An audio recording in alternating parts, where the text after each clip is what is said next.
नमस्कार, मैं हूं सत्यपाल और आप देख रहे हैं CWB हिंदी न्यूज। शक संवत 1946 विक्रम संवत 2081 आज आषाढ़ मास के शुक्ल पक्ष की अष्टमी तिथि और दिन रविवार है। तदनुसार अंग्रेजी तारीख 14 जुलाई सन 2024। अष्टमी तिथि रविवार शाम 5:27 तक रहेगी। उसके बाद नवमी तिथि लग जाएगी। सबसे पहले आज के मुख्य समाचार। हरियाणा लोक सेवा आयोग में आई महिलाओं के लिए भर्ती। 10 जुलाई से शुरू हुई आवेदन प्रक्रिया। 15 जुलाई को हरियाणा के डॉक्टर्स रहेंगे हड़ताल पर। इलाज के लिए जाने से पहले देख लें ये अहम खबर। हरियाणा सरकार की बड़ी गारंटी, नौकरी से वंचित अग्निवीरों को बिना परीक्षा देंगे नौकरी। हरियाणा में कॉन्ट्रैक्ट कर्मियों को नहीं मिलेगा नियमित होने का अवसर। प्रशासन ने जारी किया नोटिफिकेशन। हरियाणा सरकार पहुंची सुप्रीम कोर्ट। शंभू बॉर्डर खोलने का मामला। हाईकोर्ट के आदेश के खिलाफ याचिका। फरवरी से आंदोलन कर रहे हैं किसान। हिसार में कांग्रेस के सम्मेलन में दिखी गुटबाजी। एसआर के गुट ने बनाई दूरी तो वीरेंद्र सिंह में नहीं आए। हुड्डा ने बीजेपी जेजेपी को घेरा। महेंद्रगढ़ पहुंचे मुख्यमंत्री नायब सिंह सैनी। बीसी सम्मान सम्मेलन की तैयारियों का लिया जायजा। कार्यक्रम में अमित शाह होंगे शामिल। बिहार में बिजली गिरने से 24 घंटे में 21 की मौत तो वहीं एमपी यूपी समेत 8 राज्यों में भारी बारिश का अलर्ट जारी। 7 राज्यों की 13 सीटों पर उपचुनाव के नतीजे। इंडिया गठबंधन ने 10 तो एनडीए ने 2 सीटें जीती। 1 निर्दलीय के खाते में गई।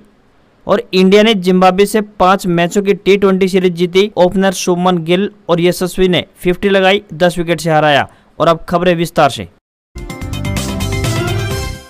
मौसम विभाग की ताजा अपडेट के अनुसार अगले 24 घंटों के दौरान उप हिमालय पश्चिम बंगाल, सिक्किम, कोंकण और गोवा और तटीय कर्नाटक में मध्यम से भारी बारिश की संभावना जताई गई है। तो वहीं उत्तराखंड, उत्तर प्रदेश, असम, मेघालय, अरुणाचल प्रदेश, मध्य प्रदेश, दक्षिण गुजरात, विदर्भ, पूर्वी राजस्थान, कोंकण और गोवा, तेलंगाना के कुछ हिस्सों और दक्षिणी छत्तीसगढ़, बिहार और झारखंड के कुछ हिस्सों में हल्की से मध्यम बारिश के साथ कुछ एक स्थानों पर भारी बारिश हो सकती है। तो वहीं लक्षद्वीप, असम, मेघालय, अरुणाचल प्रदेश, हिमाचल प्रदेश, हरियाणा, पंजाब, कच्छ में सौराष्ट्र, छत्तीसगढ़ और मराठवाड़ा के कुछ हिस्सों में हल्की से मध्यम बारिश होने की संभावना मौसम विभाग ने व्यक्त की है।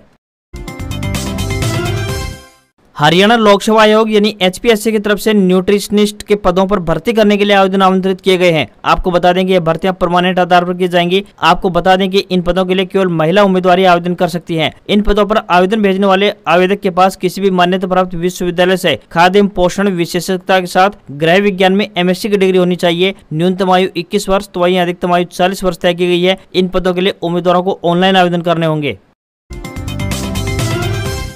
हरियाणा के सभी डॉक्टर्स 15 जुलाई को 2 घंटे की पेड डाउन हड़ताल करेंगे। दरअसल Haryana civil medical services association के आह्वान पर डॉक्टरों ने अपनी लंबित मांगों को लेकर प्रदेश भर में हड़ताल का ऐलान किया है। अस्पतालों, उपमंडल अस्पतालों, PHC, CHC, डिस्पेंसरी तथा पॉलीक्लिनिक पर इसका सीधा असर देखने को मिलेगा। इस दौरान सभी डॉक्टर OPD के मरीज नहीं देखेंगे। इसके बाद भी यदि उनकी मांगे नहीं मानी जाती हैं तो आगामी 25 जुलाई से प्रदेश के सभी HCMS डॉक्टर्स पूरी तरह से हड़ताल पर चले जाएंगे। इसका सीधा असर OPD, इमरजेंसी, पोस्टमार्टम रिपोर्ट इत्यादि समेत बाकी विभागों के कामों पर भी पड़ेगा।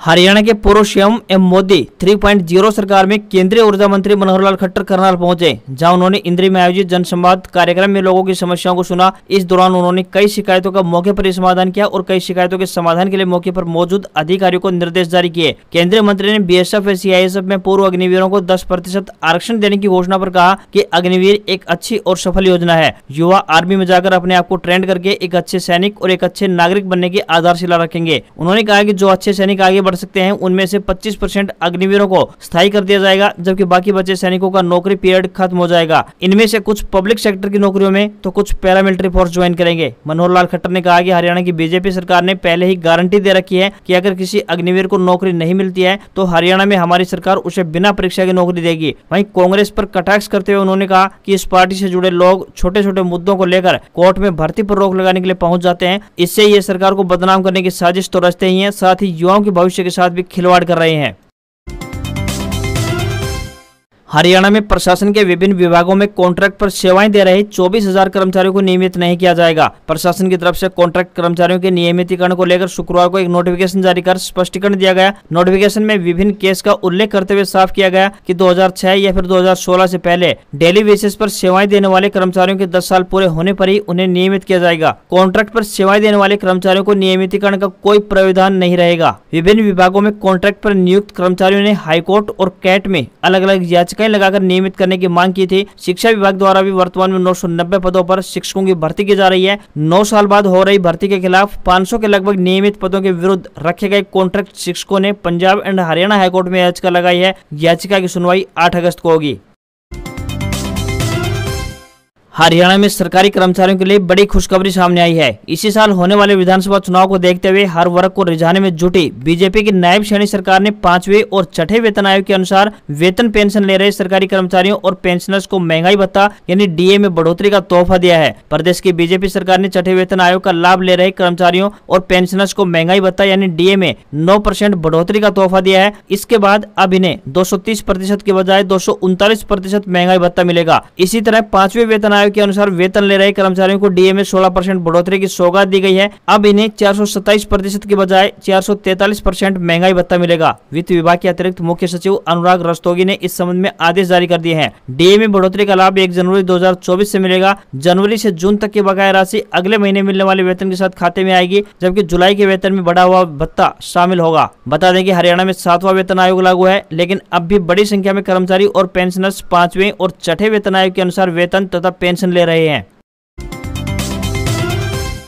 हरियाणा के हिसार में कांग्रेस का धन्यवादी सम्मेलन हुआ। इस सम्मेलन में गुटबाजी देखने को मिली। सम्मेलन में कांग्रेस के बड़े नेता गायब दिखाई दिए। एसआर के गुट के सदस्य कुमारी शैलजा और चौधरी बीरेंद्र सिंह न खुद सम्मेलन में आए और न ही इनके समर्थक दिखाई दिए। वहीं रणदीप सुरजेवाला के समर्थकों ने भी कांग्रेस से दूरी बनाए रखी। हिसार की अनाज मंडी में हुए सम्मेलन में पूर्व मुख्यमंत्री भूपेंद्र सिंह हुड्डा ने बीजेपी के साथ साथ जेजेपी पर भी निशाना साधा। हुड्डा ने कहा कि जिस प्रकार लोकसभा चुनाव में भाजपा व बाकी दलों का हर्ष हुआ है, ठीक उसी प्रकार विधानसभा चुनाव में सबक सिखाना है और हिसार के 7 विधानसभा से कांग्रेस के एमएलए बनाने हैं, तभी हरियाणा में कांग्रेस की सरकार बनेगी। भूपेंद्र सिंह हुड्डा ने सम्मेलन में कहा कि कौशल रोजगार निगम ठेकेदारी का अड्डा बन चुका है। 2 महीने का वेतन रिश्वत के तौर पर लेते हैं और 1 साल की नौकरी देकर बाहर निकाल देते हैं। यह युवाओं के साथ धोखा है। इसी तरह अग्निवीर योजना में भी युवाओं के साथ मजाक किया गया है। 10 साल हो गए हैं, हरियाणा में 1 यूनिट बिजली पैदा नहीं होती। सरकार कोई नया प्लांट नहीं लगा पाई। वहीं मेट्रो, रेलवे लाइन और यूनिवर्सिटी तक नहीं बनाई और जो नेशनल हाईवे हमने मंजूर किए वही बन पाए हैं। ओल्ड पेंशन स्कीम को लागू करने, परिवार पहचान पत्र, प्रॉपर्टी आईडी और मेरी फसल मेरी पहचान ब्यौरा को खत्म करने की भी बात कही।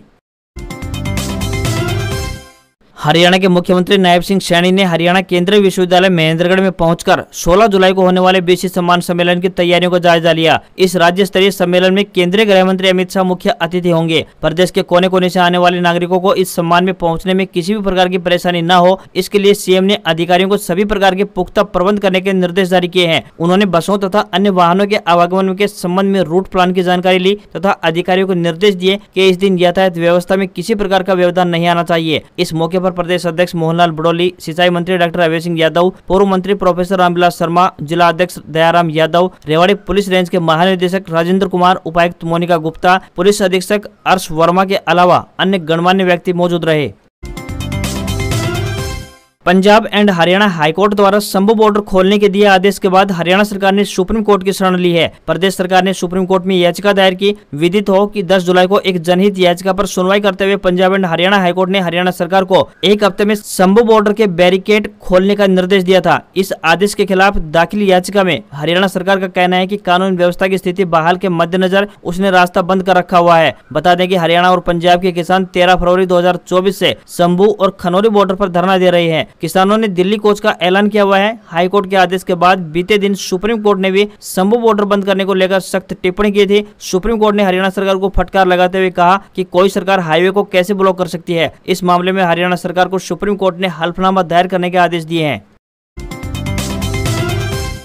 मुख्यमंत्री नायब सिंह सैनी द्वारा सरपंचों का मानदेय बढ़ाने की घोषणा की गई। मुख्यमंत्री द्वारा भूतपूर्व पंचायती राज के प्रतिनिधियों की पेंशन भी बढ़ा दी गई है। जहां इन्हें पहले केवल 1000 रुपए मानदेय मिलता था, अब इसे बढ़ाकर 1500 रुपए प्रति माह कर दिया गया है। इसके अलावा जिला परिषदों के अध्यक्ष की पेंशन को भी 3000 रुपए कर दिया गया है। इन्हें पहले 2000 रुपए प्रति माह पेंशन मिलती थी। वहीं जिला परिषदों के उपाध्यक्षों की पेंशन को 1000 रुपए से बढ़ाकर 1500 रुपए कर दिया गया है। पंचायत समिति के अध्यक्षों का मानदेय 2250 रुपए कर दिया गया है। इन्हें पहले 1500 रुपए प्रति माह मानदेय मिलता था। उपाध्यक्ष का मानदेय भी 750 रुपए से बढ़ाकर 1125 रुपए कर दिया गया है। इसी तर्ज पर पूर्व सरपंचों की पेंशन भी 1000 रुपए से बढ़ाकर 1500 रुपए कर दी गई है। साथ ही सरपंचों की पेंशन को 2000 रुपए से बढ़ाकर 5000 रुपए कर दिया गया है।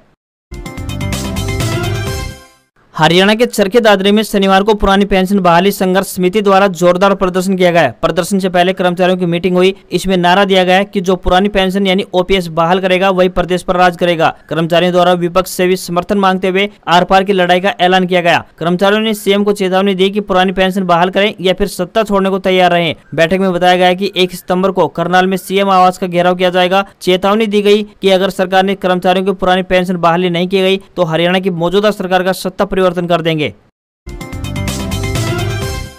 अगर आप टैक्स बचाने के साथ कहीं ऐसी जगह निवेश करना चाहते हैं जहां आपका पैसा सुरक्षित भी रहे तो टैक्स सेविंग यानी एफडी यानी 5 साल की एफडी और पोस्ट ऑफिस की नेशनल सेविंग सर्टिफिकेट यानी एनएससी स्कीम आपके लिए सही हो सकती है। एनएससी स्कीम में टैक्स छूट के साथ सालाना 7.7% का ब्याज मिल रहा है। साथ ही एनएससी स्कीम में भी 5 साल के लिए निवेश करना होता है। Post office national saving certificate यानी एनएससी में निवेश करने पर 7.7% सालाना ब्याज ऑफर हो रहा है। इसका मैच्योरिटी पीरियड 5 साल का है। इससे पहले आप स्कीम से बाहर नहीं निकल सकते हैं। इसमें निवेश करने पर इनकम टैक्स एक्ट के सेक्शन 80C के तहत आप अपनी कुल आय से 1.5 लाख रुपए की कटौती का दावा कर सकते हैं। आप अपनी एफडी पर लोन भी ले सकते हैं। इसके तहत एफडी की वैल्यू का 90% तक आप लोन ले सकते हैं। ज्यादातर बैंक सीनियर सिटीजन को एफडी पर 0.50% तक ज्यादा ब्याज ऑफर कर रहे हैं। अगर ऐसे में आपके घर में कोई सीनियर सिटीजन है तो आप उनके नाम पर एफडी करवाकर ज्यादा फायदा कमा सकते हैं।